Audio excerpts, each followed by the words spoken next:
En nombre del Padre, del Hijo y del Espíritu Santo. Amén. Señor Dios, que amas los corazones rectos y sinceros, concédenos escuchar con humildad y sencillez tu palabra, porque en ella encontramos la vida verdadera. Habla, Señor. Que tu siervo escucha.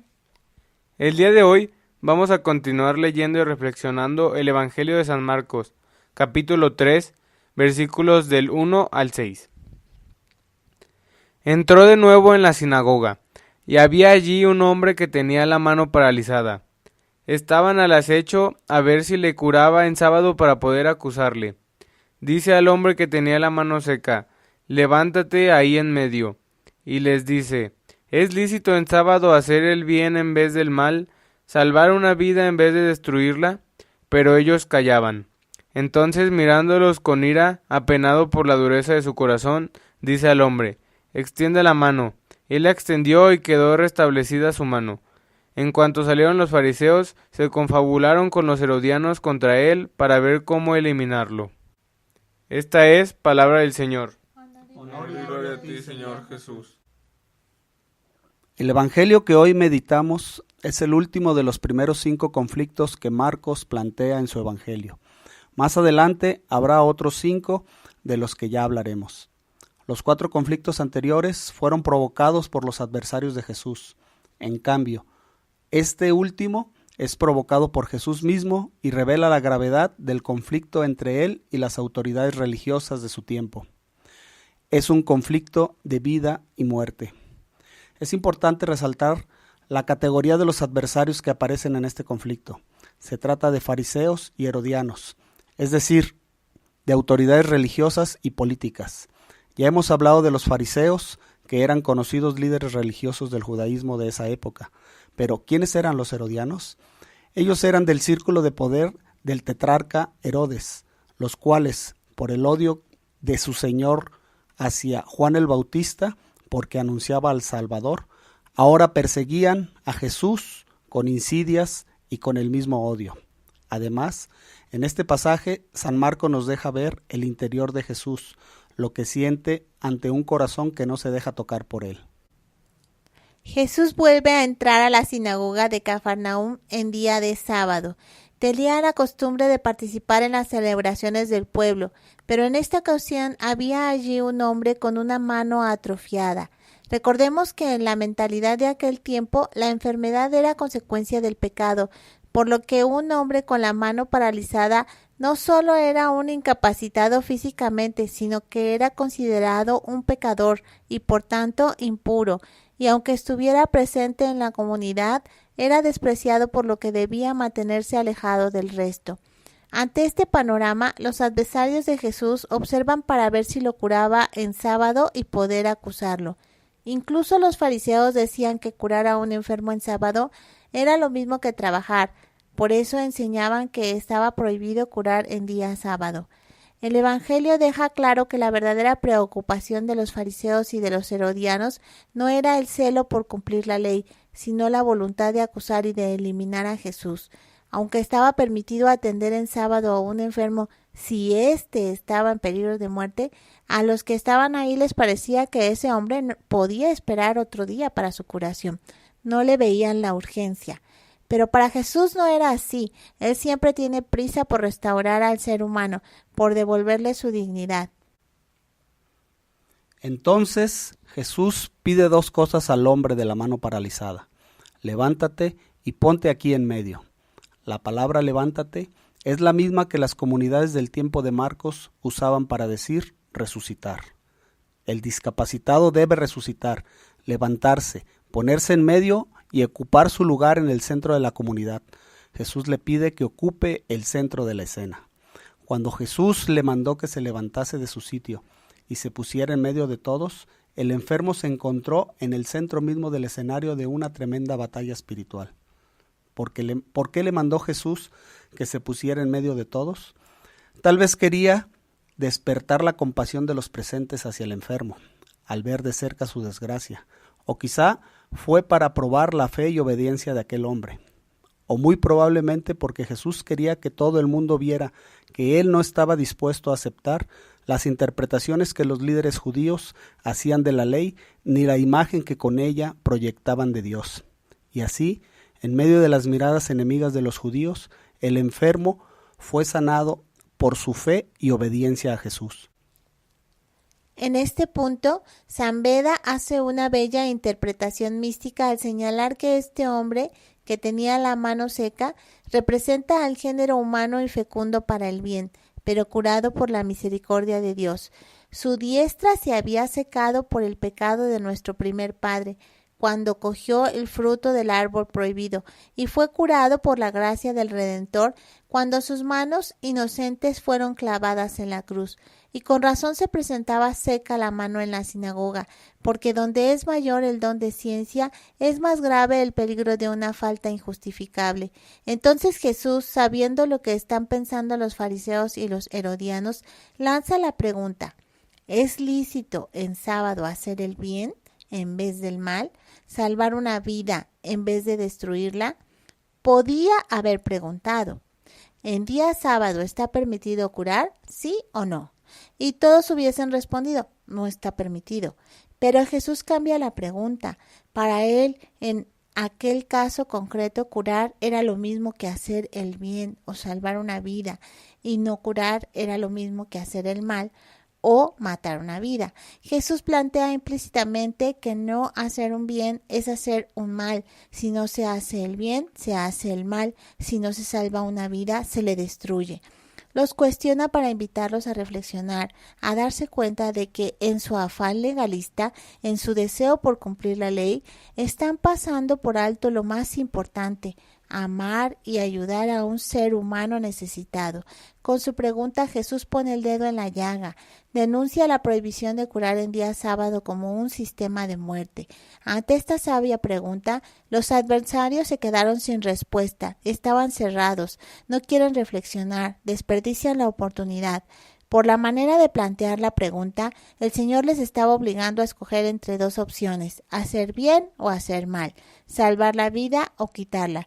Si ellos rehusaban hacer el bien, necesariamente estarían haciendo el mal. Si dejaban de salvar la vida, sería como quitarla.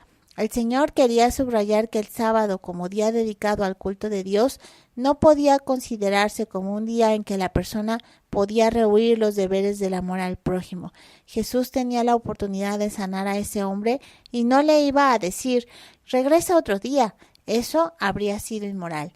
De aquí debemos aprender que no solo se peca por hacer el mal, sino también por dejar de hacer el bien. Y es aquí que el evangelista nos muestra los sentimientos de Jesús ante el silencio de los líderes judíos. A Jesús le enoja y entristece la dureza del corazón del ser humano. La ira suele ser mencionada en la Sagrada Escritura como la santa indignación de Dios ante el mal en el hombre. Además, en la Biblia Dios denuncia y lamenta en varias ocasiones esa dureza del corazón del hombre, porque en el corazón no está la sede del afecto, sino de la inteligencia, de la voluntad y de la fe. Por lo tanto, un corazón duro es un corazón incrédulo que se niega a decirle sí a Dios. A Dios le duele mucho que alguien lo rechace, porque rechazarlo a Él es rechazar la salvación, la felicidad eterna, una paz y una dicha que no tendrán final.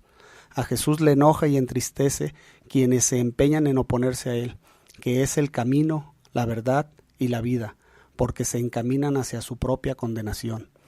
Jesús reacciona con indignación y con tristeza ante la actitud de sus adversarios. Ya no discute con ellos, comprende que es inútil. Se dirige ahora al hombre de la mano seca para ayudarlo. Extiende la mano, le dice, y ante esta petición de Jesús, el hombre tiene dos opciones: replicar y decir algo como: ¿cómo la voy a extender? ¿No ves que la tengo paralizada? Lo cual sería una pregunta que mostraría su falta de fe. O bien creer en Jesús, hacerle caso y extender su mano. El hombre no duda y extiende su mano, y ésta queda sana. Jesús realiza la curación en el instante en el que el hombre extiende su mano. Si no la hubiera extendido, se hubiera quedado como estaba. Por eso, muchas veces el Señor nos pide también a nosotros que demos un paso que muestre nuestra fe, nuestra confianza en Él, para entonces realizar maravillas en nuestras vidas. A veces lo que nos pide exige que renunciemos a nuestras incapacidades, nuestros miedos, a nuestras inseguridades, a nuestras dudas y nos lancemos con confianza a cumplir su voluntad. Si lo hacemos, el resultado es extraordinario. Si no lo hacemos, nos quedamos como estamos y tal vez ni nos enteremos de lo que nos perdemos. Jesús sabía que sanar a este hombre le traería muchos problemas, pero aún así lo llamó para sanarle, y la reacción de los judíos no se hizo esperar. Fariseos y herodianos se unieron con el fin de eliminar a Jesús. Su reacción muestra su cerrazón. Ante el milagro que acaba de realizar Jesús, eligieron fijarse en que lo hizo en sábado, en lugar de poner atención al prodigio que había sucedido ante sus propios ojos, y deducir que si Jesús lo había realizado, era que Dios estaba con él. Veamos así la hipocresía de los legalistas religiosos. Para ellos era pecaminoso restaurar la salud a una persona enferma si era día de reposo, pero no encontraban ningún inconveniente para, en ese mismo día, tramar un asesinato o alimentar el odio contra Jesús. El hecho de que un lisiado hubiese sido sanado no les impactó en lo más mínimo, no se alegraron por este hombre. Su actitud fue monstruosa. Si eran tan religiosos, ¿cómo podían permanecer indiferentes ante la necesidad de su prójimo y sordos a las lágrimas del mundo? En realidad, hacían todo esto porque su lealtad a su posición estaba por encima de su lealtad a Dios. Pero quizá lo más extraño del caso es la unión que surgió entre fariseos y herodianos a raíz de este incidente. Vale la pena contextualizar un poco más. Fariseos y herodianos eran dos facciones enemigas, que solo su odio a Jesús pudo lograr que apartaran sus tremendas rivalidades. Lo único que tenían en común era que todos eran judíos. Los herodianos no guardaban la ley, apoyaban la dinastía de Herodes que colaboraba con los romanos y favorecía la cultura griega. Por todo ello, eran considerados por los fariseos como inmundos. Por eso resulta insólito este acuerdo repentino entre ellos. ¡Qué increíble que quieran dar muerte al que trae la vida! Ayer como hoy, para muchas personas es mejor rechazar a un Dios que los ama y los libera. Deciden quitarlo de en medio, pues prefieren a dioses que les den placer inmediato. Es positivo para el ser humano tener estructuras, leyes y reglas que le ayuden, que le sean útiles. Lo que no es positivo es volverse esclavo de ellas. En el caso del sábado, este se había instituido como un espacio para tener la libertad de dedicarse a las cosas de Dios, hacer oración, reunirse con los hermanos. No trabajar tenía ese sentido y finalidad. Sin embargo, con el tiempo, se puso más el acento en el no hacer nada. Se olvidaron del sentido inicial y solo se preocuparon por guardar la forma. Lo mismo sucede hoy en día. El hombre que trabaja mucho para dar bienestar a su familia y termina olvidándose de ella y dando prioridad a su trabajo. El ama de casa que establece rutinas y horarios para que todo en su hogar funcione bien, pero es incapaz de alterarla cuando algún miembro de su familia lo requiere. El empleado de ventanilla que cuando se cumple su horario cierra sin apiadarse del que hizo una larga fila y ya no lo atiende. El que va a la iglesia y dice que por respeto al lugar entra con cara de pocos amigos y no mira ni saluda a nadie. El que reza por rezar pero apresurada y atropelladamente dice todas las oraciones pero sin fijarse, sin meditar, sin dialogar con Dios. En fin, se pueden dar muchos ejemplos, pero basten estos para mostrar que a veces nos volvemos esclavos de las estructuras, en lugar de aprovecharlas a nuestro favor para el encuentro con Dios y con los hermanos, para amarnos como Jesucristo nuestro Señor nos enseñó. Señor Jesús, palabra encarnada de Dios, te damos gracias porque nos has iluminado con tu mensaje, que produzca en nosotros el fruto para el cual tú lo has destinado. Amén. Amén. El Padre, el Hijo y el Espíritu Santo. Amén.